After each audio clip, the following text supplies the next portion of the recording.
Oh, okay, we're on.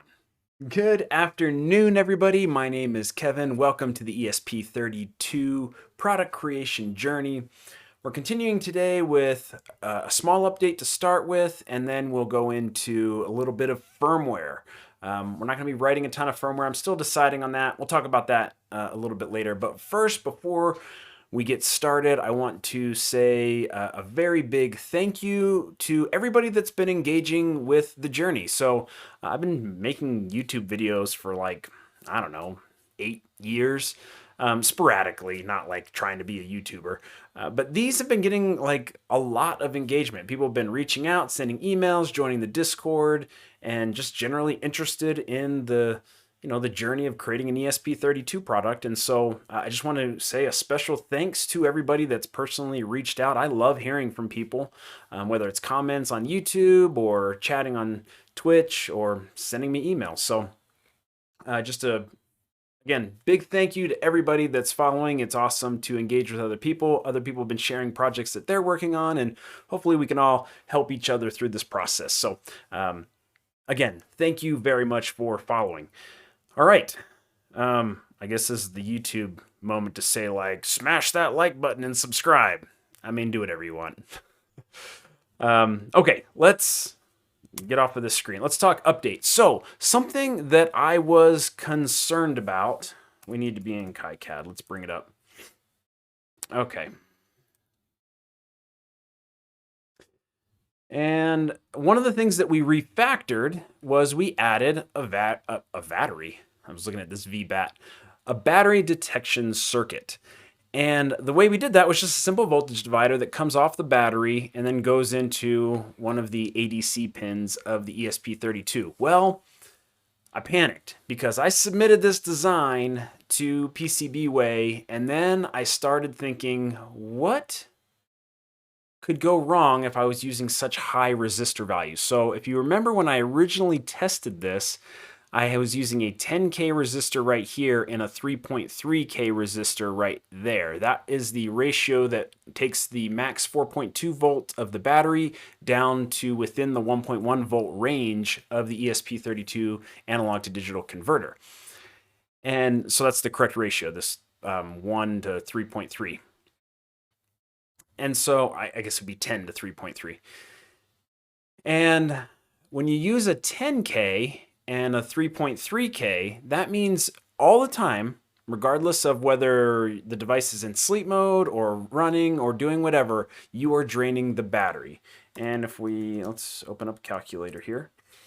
This is just simple V equals IR, or in this case, I equals V over R. If we take a max of a 4.2, that's fully charged LiPo battery, and divide it by, it's going to be the series resistance here. So it's going to be, it was 10K plus 3.3K, which was 13,300 ohms. And if we look at that, this is not great. 1, 2, 3 is milliamps, and now we're into microamps. So right here, we're looking at 315 microamps of current are being pulled 24/7, and that's not great.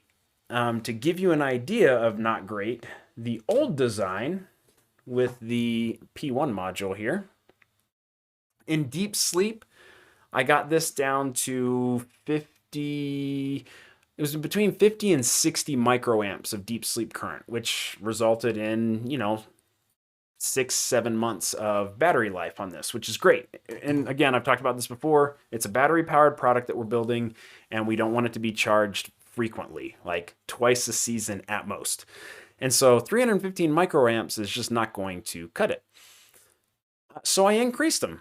I increased the values, and we said, let's take 1,330,000 is what it is. Wait, I did too many zeros. 1,330,000. No, that's right. And we take 4.2 divided by that. And this was just a simple decision of, hey, I don't want to draw so much current 24/7. And so let's just make the resistors huge.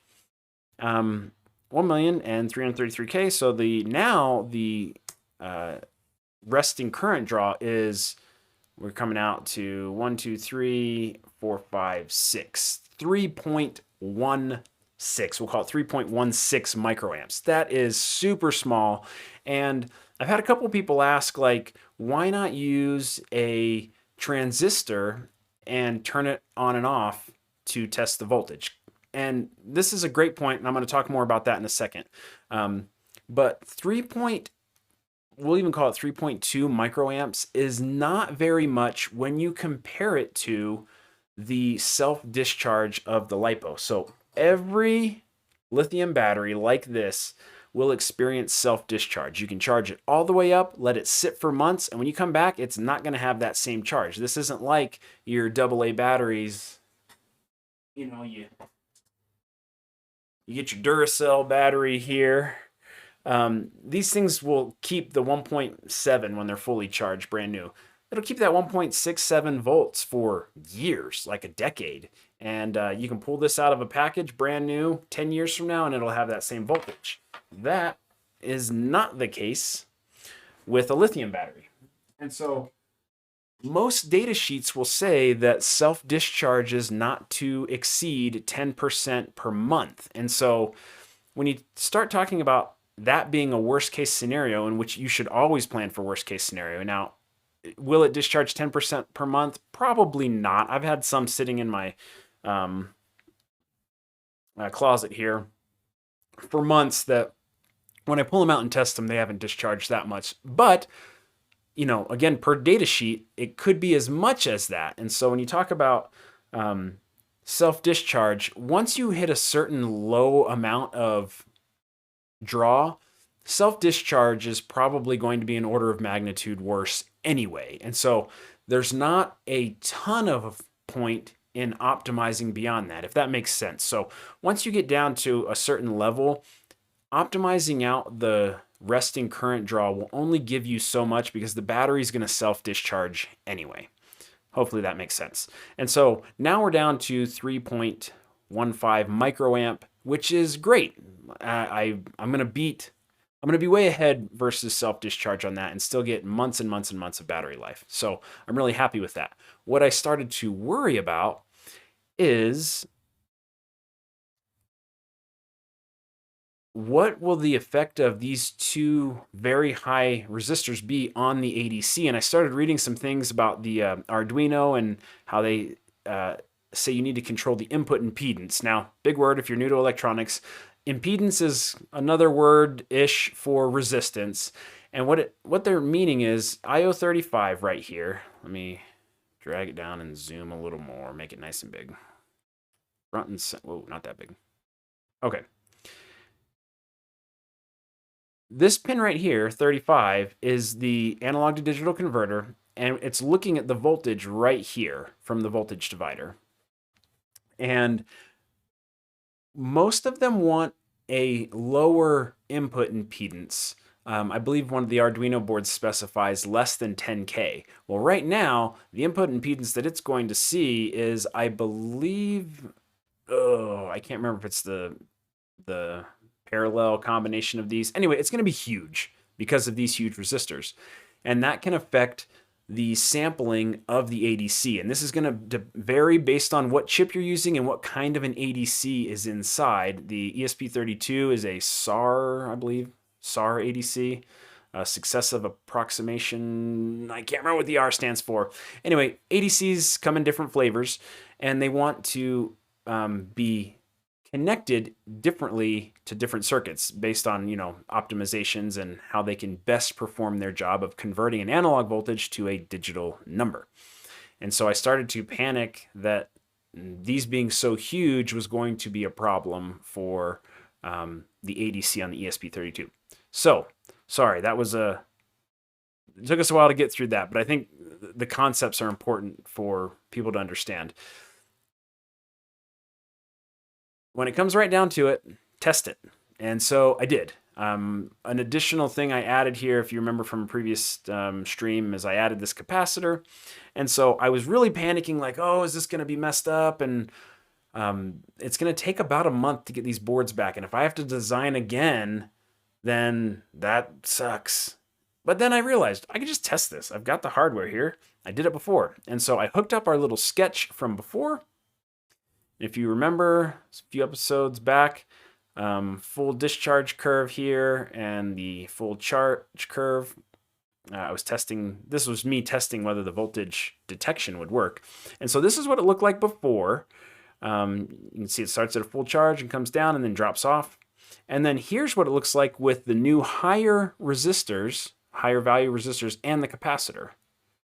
It's a little bit cleaner, actually.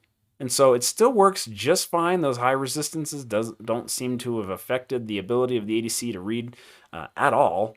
In fact, like you see, let's go like camera 1, camera 2. There's before, and there's after. A little bit cleaner. And then the charge curve before was cleaner, but now it's not as clean. And I'm not sure why that is, honestly. But it doesn't really matter because, again, I don't need these. I'm not like building an oscilloscope here where I need super accurate sampling. I just need to know whether the battery's almost dead or not.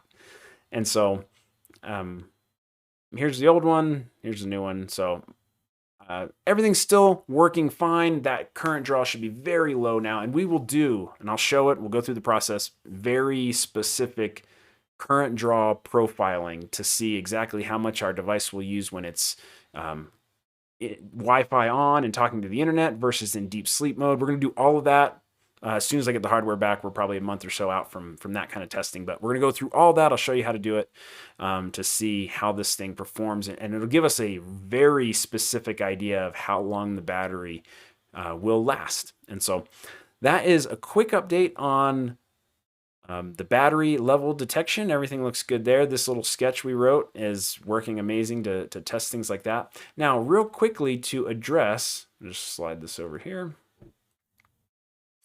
To address, some people said, why don't you use a transistor? And for those that are new to electronics, another way we could have done this detection is we still could have used a voltage divider, but then we could have attached the output voltage of that. Well, not the output voltage. We would have inserted it probably up here somewhere. A little transistor. It's like a digital switch that we could control with another I/O pin. And I won't go, well, actually, we have some of them over here. Like when you, sorry, we're looking right here. This is a transistor. And these two transistors actually are what sub in for our two switches.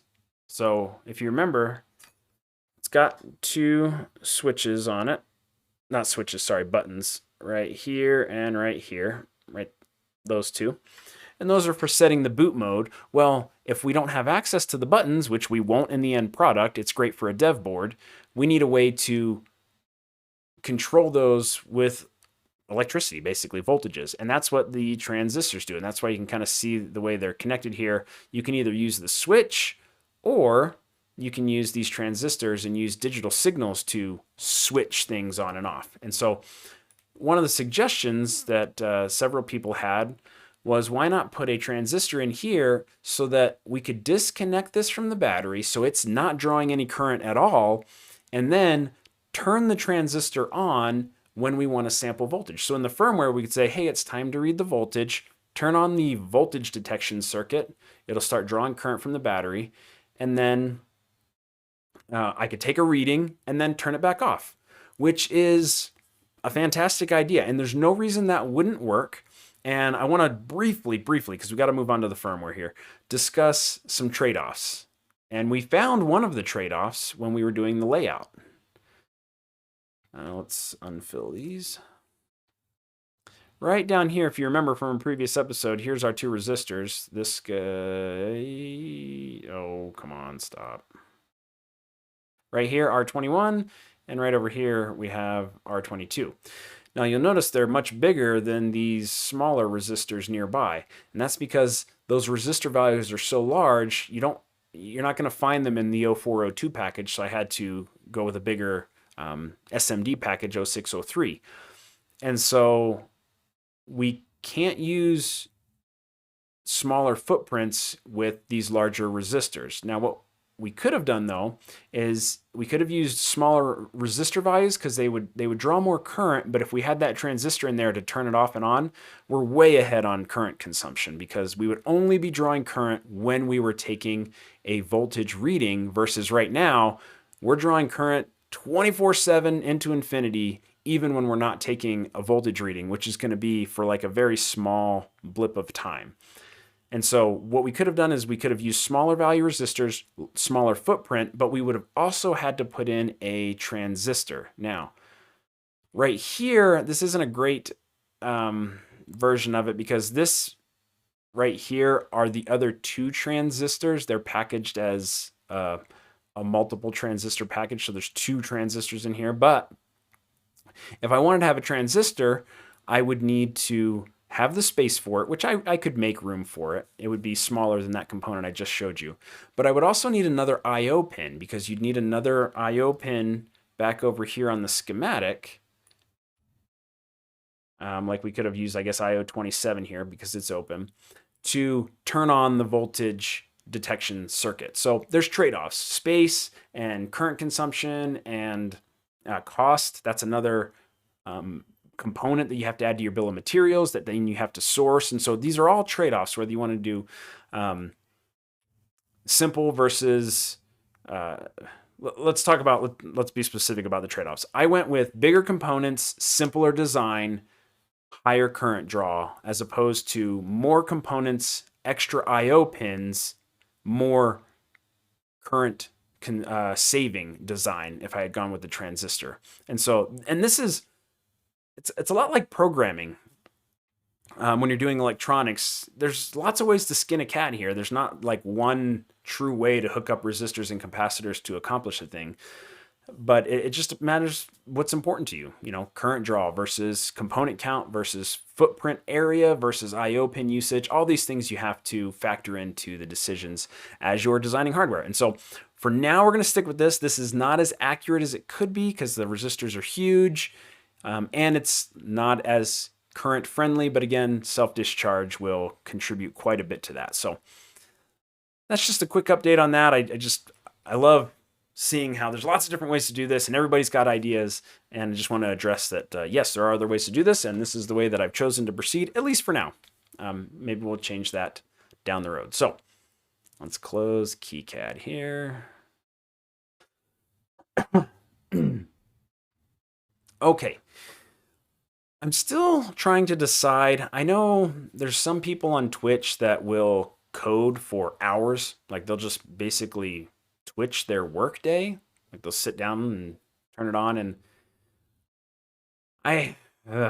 I'm torn on that. I don't feel like it's super interesting to watch me struggle through trying to write C code, and it's probably a little more effective for me to do that and then show the result afterwards. The trade-off though is sometimes it's really helpful to see somebody go through this and go through the problems and realize, oh, they didn't just sit down and like hacker type and create this thing. Like we all go through the Google search for everything and copying code, and the compiler doesn't want to work with you. And like, so sometimes it's nice to show that. I don't feel like it's super interesting, but I would love to hear thoughts on that. Do you want to see like the full raw process of writing firmware, or here's the firmware that we wrote today and we can talk about it and go over it? I would love to hear some input. Stick it in the comments below so that I can make the content the best that it can be. I'm going to be working on it either way. Whether I turn on the stream or not doesn't matter to me. I just want to do what's most helpful to everybody that's watching and following. So writing firmware. Wow. So it's been about a year since I was deep in C++. And I went through, it was last year, I was consuming everything I could about C++. I books and stuff, high performance C++, the C++ from the creator, Bjarne Stroustrup. I was reading everything, consuming everything, and I was really in a zone of being able to write C++ code. How fast you lose that is astonishing. So the last probably 10 months, I've been heavily focused on, first of all, working on the hardware and things like that, but also writing back-end stuff. shout out plug to deploy the fleet, which we'll talk about in a future stream. But I was running a lot of backend stuff, JavaScript and web dev, and wow, like my brain atrophied from C++, and it's been a real struggle to get back into it. And yeah, so watching me write this, and coding's like everything. I mean, if you've written code, you know, if you've been in the industry, people have very strong opinions about it. And so feel free to share your opinions of how I'm doing things not the right way, and I will be free to either accept them or ignore them. Again, like it's a very, being in the industry for almost 20 years, like people have very strong opinions about lots of topics. And so, but also again, I'm setting the stage for, I'm kind of turning my C++ brain back on. And so I might struggle a little bit. So please send suggestions, but know that I might ignore them because I truly feel like I'm doing it a better way for me. And so, but tell me if I'm just off the rails on some of this stuff. As an example, I want to talk about the code that we have written. So I have this entire code base for the puck, which I'm just going to, whoa, quick, what am I doing? The lighting's not going to work for us here. There we go. Shout out to my Washington Capitals, who are on a 7, as you can see there, W7, 7-game win streak, hoping to make it 8 today. The code base for the puck is there, and I could just port it, and I did just port it before, but as all things, after you look at your code that you wrote whatever a year or two ago, and it makes you barf because you're like, what was that guy thinking? I'm using this time to port, but also maybe improve portions of the code, not just for an exercise of like, can I write better code? The answer should always be yes, because if not, then you're on the down slope of your technical side. And I feel like I'm still in my prime of writing good code. It's not just an exercise to write better code. I want to do this partly to make, having delivered these to customers and have to support them and writing the code, and the feeling it is when like you make a firmware change and you're going to send that out to people, like the stress that creates. I want to harden up the firmware. And again, I don't want to give you the impression that this is bug ridden. It's not. I've only gotten support calls on people getting it set up to their Wi-Fi, which is a constant problem, which we're also going to try to address with things like BLE on the new board. But it's still stressful. You make changes. I didn't have this under full test coverage. I want to, as best I can, we're really on a time crunch here. We got to get this out before the start of the season in the fall, and we have a lot of work left to do. But I want to feel a little more confident in the code base. And so I'm going to copy some code. Other code I'm going to maybe write from scratch. Others I'm going to do a mix. Like I'll copy the general flow, but might do some tweaks. But in all of this, to set the stage, I'm trying to write portable code. And so today I want to talk about writing the logging module. Maybe I should back up briefly. So we are doing this with esp-idf. I know a lot of people who play around and tinker with ESP32 will just use the Arduino IDE. I maintain I'm not trying to offend, and I'm saying do whatever works for you. For me, the Arduino IDE is not a professional IDE, not even close, and the tooling around it and the code around it is not production ready, not even close. Again, that's having worked in it, edited Arduino libraries, looked at the core code itself. I was digging in that a lot when I was at Microsoft. It's not production ready for me. Now, I know that people are out there making products using the Arduino IDE and using the Arduino ESP stuff and random third-party libraries that they found. I personally think this contributes to a lot of the insecurity of the Internet of Things and a lot of issues with these products.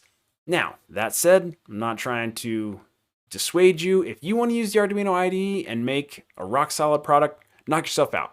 For me and this project, we're using the esp-idf, and I, as a personal preference, like VS Code. So that will be our dev environment. And so I'm not going to go through the esp-idf extension, but I have the esp-idf extension installed in VS Code. So it allows me to Basically use all the tools of esp-idf. And so that's what we're working with. And I wanted to, before I did anything, there's not a lot to, this is my main.cpp. Like, this is it. This is all we've got so far. And this is just commented out. We'll mess with that later. And this is actually going to, well, all this was me just messing around with IO stuff. Really, all we have so far is this, whatever that is, 4 + 2, 6 lines of code. I wanted to create a logger, and the first thing that I want to walk through is why did I not just use the built-in esp-idf logging? And so let's briefly talk about that. I need to bring it, I'm trying to bring it up. Programming guide. Okay, let me drag this over. Okay, so if you're going to be working in esp-idf, there's actually logging already built in, just like there is in the Arduino world. You can do serial.println if you're in the Arduino world, and that will print things out over the serial port. And I believe if we come into here, API reference, let's just look for it. I think it's ESP log, maybe log I. Here we go. So where are we at in here? Oh, system under the API. API reference system logging. Here you go. The logging library provides 2 ways for setting log verbosity, and it goes through and it talks about how we could log. And we could do that using these macros right here. ESP log E, WI, D, and V. That's error, warning, info, debug, and verbose. And then you can set the log level so that those output. Now, let's see if I have some console. Oh, I won't here. Let me plug this in. This is actually how, I'll go ahead and flash and monitor. Let this connect really quick and spit out a bunch of things.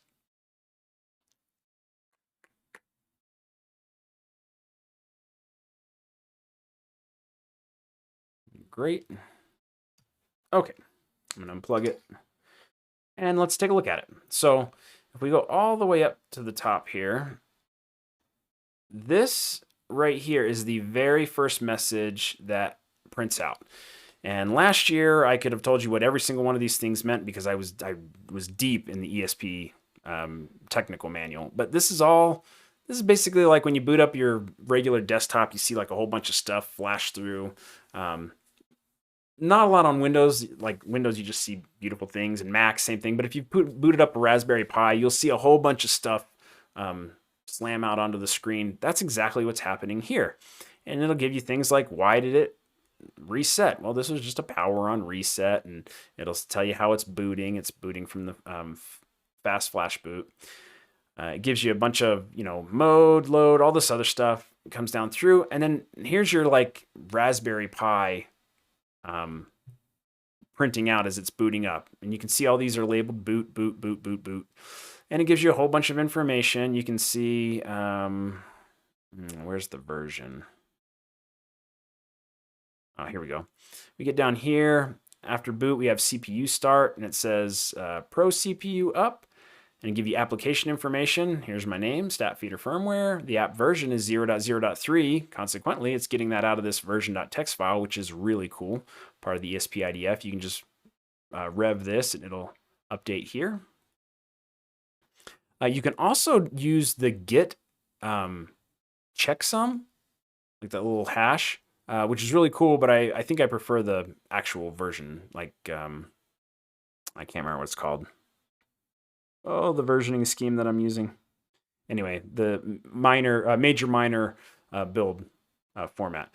Compile time, it gives you the SHA of the ELF file, the esp-idf version. All this stuff is printing out and, heaping it, blah, blah, blah. It'll say it's going to start the the Pro CPU and the App CPU.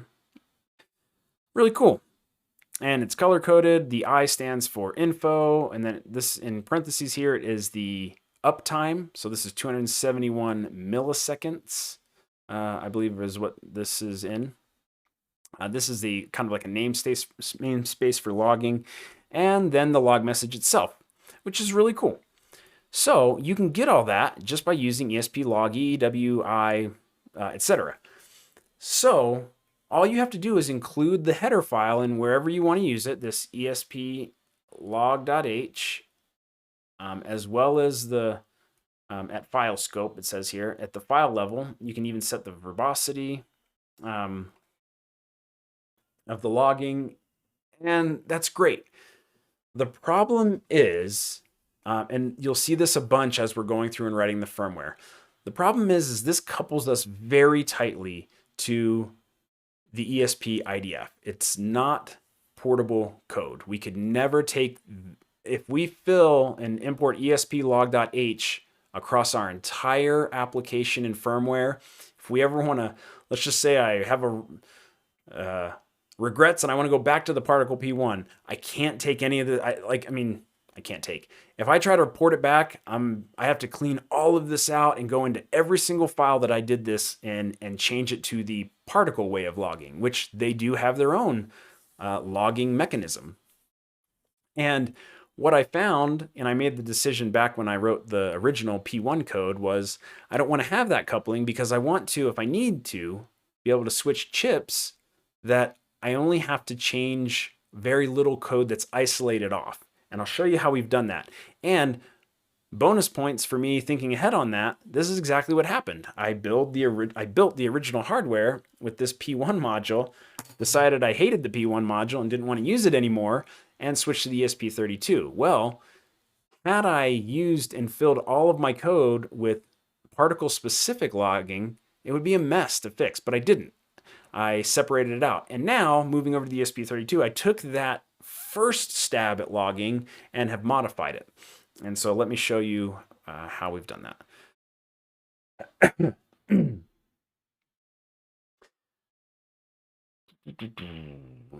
Okay, so the way that this is used, we'll just go through that first, is up here I create this ESP32 serial logger, and then right in the app main I create a log manager. And if you're familiar with design patterns, and this is where I can hear people already starting to like blood boil and people are going to yell at me, this get instance might seem familiar if you've studied programming patterns. And that's because the log manager is a singleton.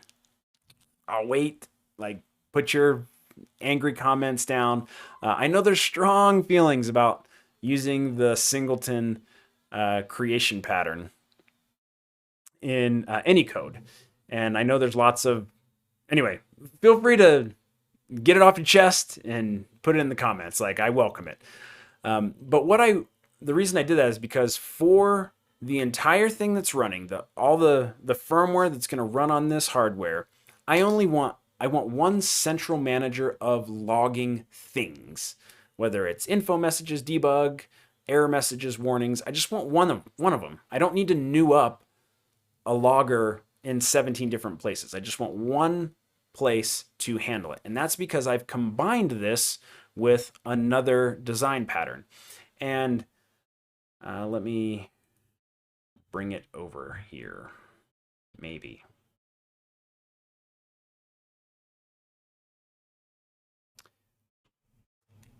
It is called the observer pattern. Now, if you've never studied programming design patterns, you know, there's behavioral, creational, and what's the other?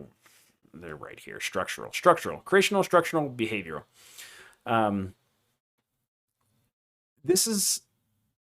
People have solved most of the organizational problems of programming, and these are just pull it off the shelf and mold it to your needs patterns that have been time tested and proven. And so I wanted to use the observer pattern for my logging mechanism, and I want to explain why. So this is really cool. We can see that we can log through the console. That's great. When you're making, it's great. It's plugged into USB. You're happy. You can spit out, debug information or whatever. When you have a product, and this is from experience with the puck, you don't have that. Like, I suppose it's an interesting idea. I suppose I could use the display as like a terminal and splat things out. There's not a whole lot of real estate there, but there's not a great way other than having to walk people through plugging it in, and good luck explaining to a customer how to open up PuTTY or a serial shell on Mac or whatever they're running, and giving them instructions from how to spit out log information. It's not realistic. It's not something that you're going to do. And so while serial logging is really great for dev and things like that, when it comes to helping customers, it's not great.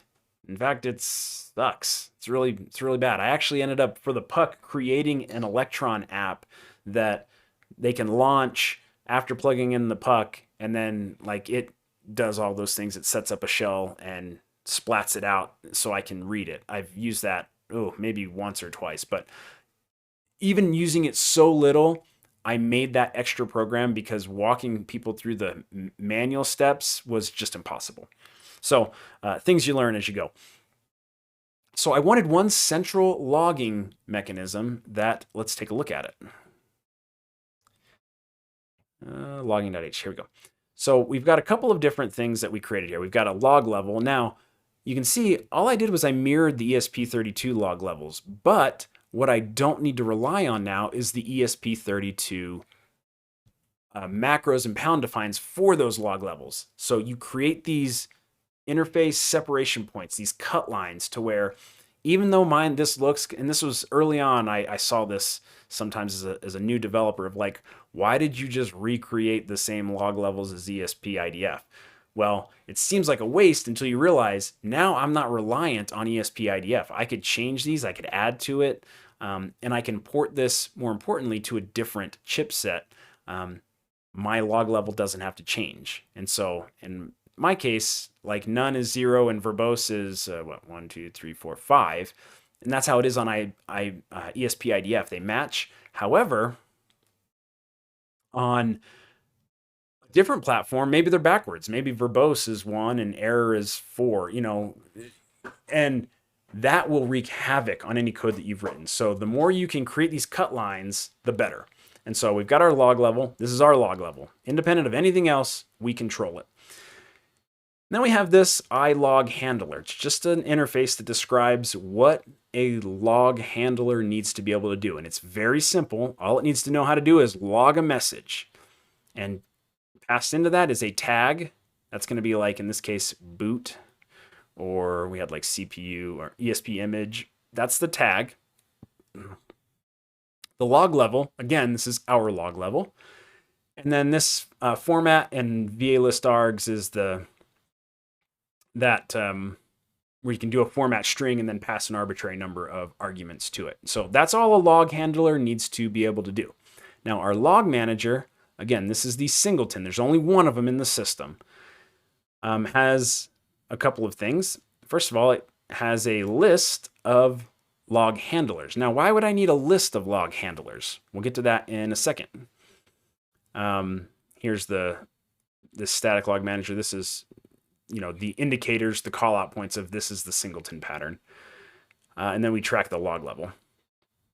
Now you'll notice up here we have this dispatch message. This is where the observer pattern comes into play. And I'll show you how that works in a minute.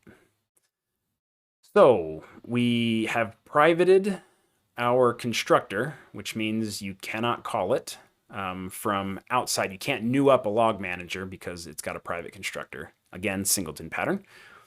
And we delete the copy and assignment operations. So you can't, again, this is singleton pattern stuff. Look it up if you're not familiar with it. The get instance is, if I don't have one, create a brand new one. And if I've already created one, that's the one that we're using forevermore. And then down here, we have this add logger and remove logger. This is the observer pattern. We can add loggers to our log manager, as many as we want, and we can remove them. And I'll tell you why that's important. Again, I'm like building it up, it's not going to be as exciting as I'm making it. And then here are the standard logging things. We can log verbose, debug info, warn, error, and then we can set our log level. This allows us, again, I don't know what I changed. Control-Z. Oh, I deleted some stuff. Back here, this allows us to just grab our log manager, and then we can call add logger our serial logger, which is our ESP32 serial logger. And then in our code, we can just do this, log manager info. Now, it looks similar to the ESP log E. We pull that back up. What I've done, copy this. This would be identical to this. Let me just show you the code side by side.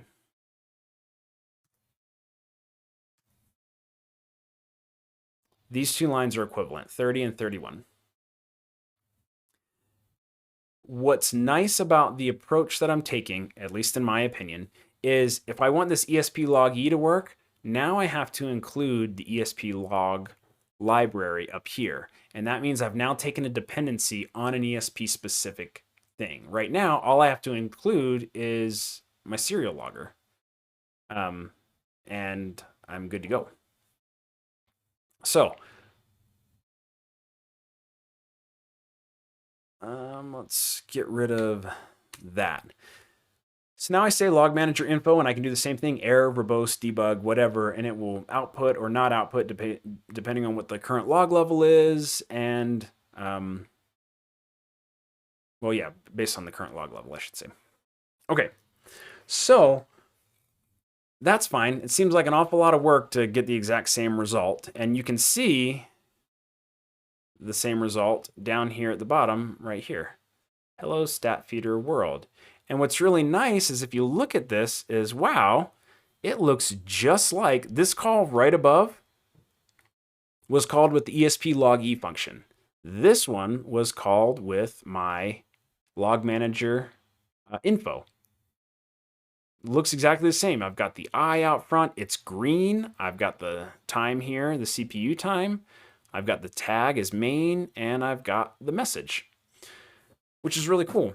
However, the only ESP32, esp-idf specific code that is involved in this is right here in serial logger. This is another component that I made, and here it is. Look how simple. Here's the header. ESP32 serial logger is an iLog handler, and it implements this interface, the log message. And then if we look at the C++ code, this is where we start taking on all of the ESP32 specific dependencies. And what I've done is I've created, to be honest, I looked at the macros to see how they got this pretty formatting, and I've basically recreated it. So like based on the log level. So again, the interface here is it needs to know about the my log level. And this is, if you've ever read, I can't remember, it's like Architectural Design Pattern by, I can't remember who it's by. They talk about which way the dependency arrows point. And this is really important, and if you're new, it might go over your head, but it's something that as I've gotten further into my development career has become just mind-blowingly important, which is the direction of the dependency arrows. In this case, this ESP32 serial logger, let's come back to this ESP32 serial logger is dependent, the arrow points to my interface. So it's dependent on me, not the other way around. My implementation and interface is not dependent on anything ESP-idf. And that's really, really important for portability. So if I want to take this to somewhere else, all I have to do is say, with STM module, like I can change this to be the STM32 serial logger. And then all I would have to do is change this code right here, the C++ code. Everything else, every other part of my application, every module that's doing logging anywhere in the system stays exactly the same. And I really wish that was understood more by junior people. Like I went to school and studied computer science. That was not my degree, but I feel like this was missing early in my career, like this raw computer science knowledge. They teach it to you in college, but it's just like you're trying to pass labs and it doesn't really stick like the real importance of doing these things. And so um, that's why we did it this way. So the ESP32 serial logger, this is the implementation of log message. Everything else up here is just like helper methods to like, this is how I get that letter to spit out. This is how we set the console color code, which I'll show you in demo in a minute. But the real guts of it is right here, log message. And I'm using again, this is an ESP32ism of using a semaphore as a mutex. Because again, we could be from different threads trying to log things all over the system. We want to make sure that we use this X semaphore take and give so that only one thing is trying to write to the serial port at a time. If this was a terminal on a Mac, we could just use a standard mutex and we would implement it differently. But again, all the other code in the system could remain the same. All I would have to do is create a serial logger that inherited from iLog handler. Hopefully this is making sense. If you have any questions, stick them down below. And if you have criticisms, again, I welcome them. We can talk about it. I just realized I hate that this is just printf could not get semaphore. We should probably handle that a little better. But here's again, using ESP32, esp-idf raw function calls to spit out our log message. Now, the reason I did the observer pattern for the log manager is because how cool would it be if we wanted to log to the cloud? Like, what if I have troubled devices or just want to gather some data about a customer's device that's not working? If I could just enable web logging, like it would literally just upload it to an endpoint and give me like a text file in the cloud. Well, no big deal. I would just create whatever cloud logger that inherits from iLog handler and would just write the code of a log message. And then all I would need to do anywhere in the program, I could do this through a setting somehow of somebody, I could even, the way I'm thinking about this, if I want to be honest, instead of like making up contrived examples, if I need to get logging from somebody's device, it would be great if I could flip a switch on the back end. The next time their device checks in, I send down some metadata that says, hey, enable web logging. All I would do at that point is I would say log manager, add logger, web logger, and then again, everywhere else that I call log manager info or error or warn, it doesn't matter. It would just automatically log it to there as well. And the way this works is if we look at the logging.cpp, the observer pattern is right, where's dispatch message? Dispatch message. So all we do is it's just this right here. It's very simple. We just loop over every handler that's been registered and we call log message on that handler. So serial logger gets its log message called, the web logger would get its log message call. I've also thought about a BLE version of this. So like if eventually we have an app and it's like, hey, I'm not sure what's going on, just let's enable BLE logging, and everywhere where we log messages, it'll spit out in the app over BLE. Like that's why I chose to do the observer approach, because we could, gaga boom, gaga blaga blag. Hey, welcome. Yeah, you have a question about product development. Shoot, happy to answer it. While you're writing it, I'll just finish my thought there. So ultimately, I want to get to being able to implement multiple iLog handlers to log over BLE, to the cloud, whatever.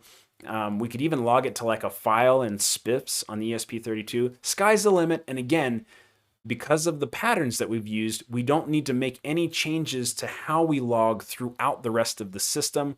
We just use the log manager singleton that we created and call info, debug, warn, verbose, error, and all of those things will happen for us. And so that is marketing. That's the power of design patterns. And so that's where we're at. Let's do a quick example. I've got this log manager info. we'll do log manager debug. And let's call this OTA, like this is in the OTA subsystem. Gagablag. That's a great username, by the way.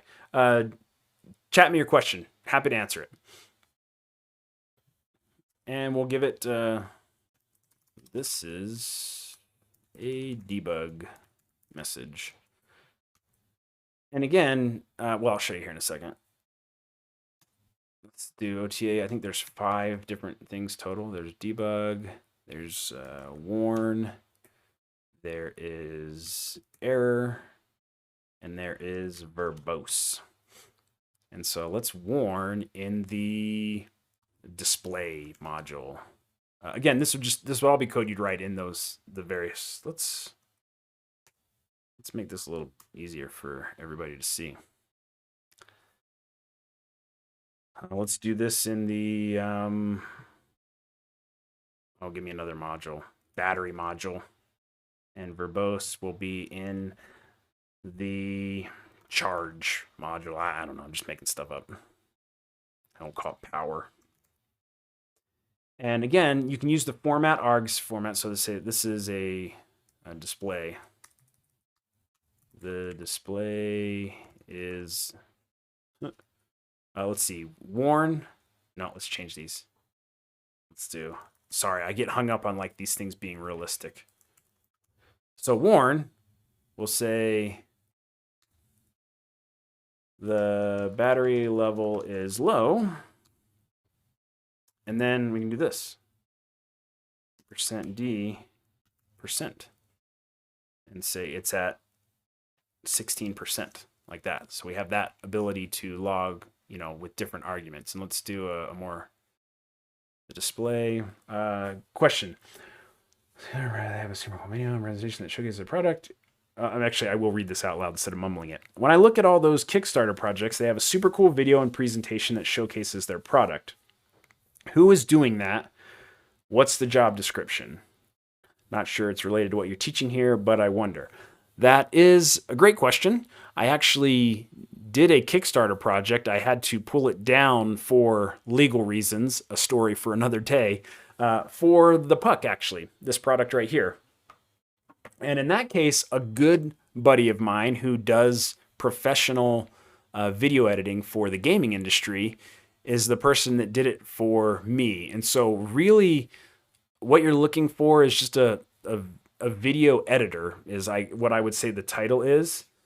And so you want to look for video editors, and that will cover a very broad spectrum of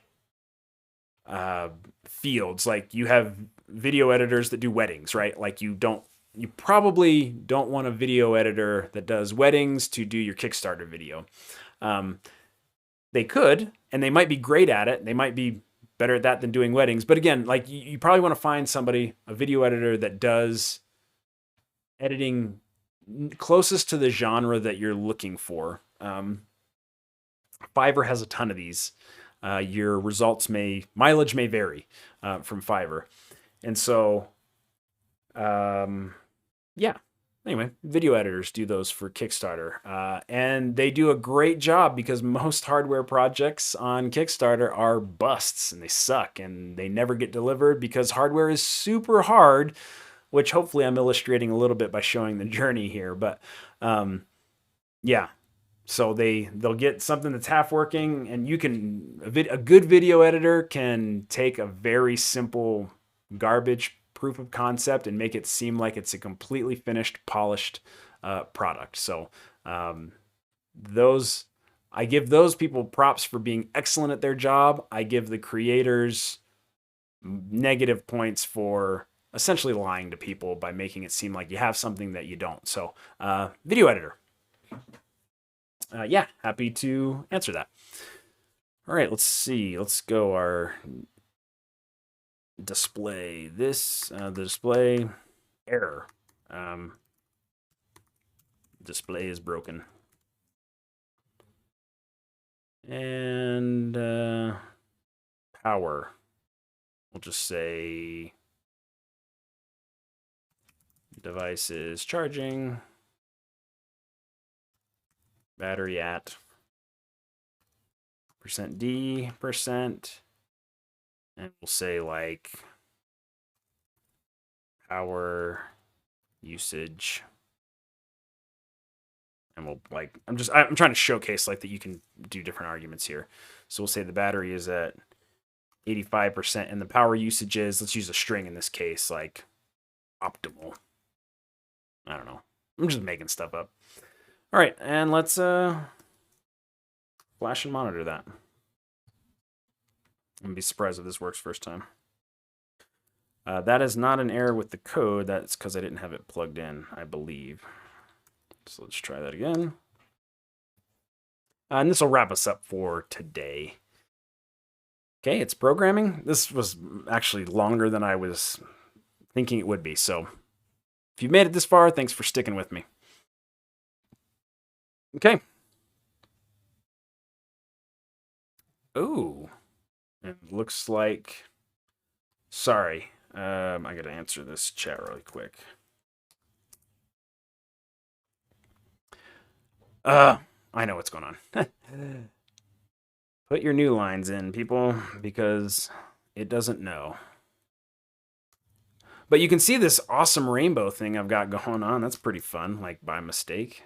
That's awesome. New lines, and let's do that one more time.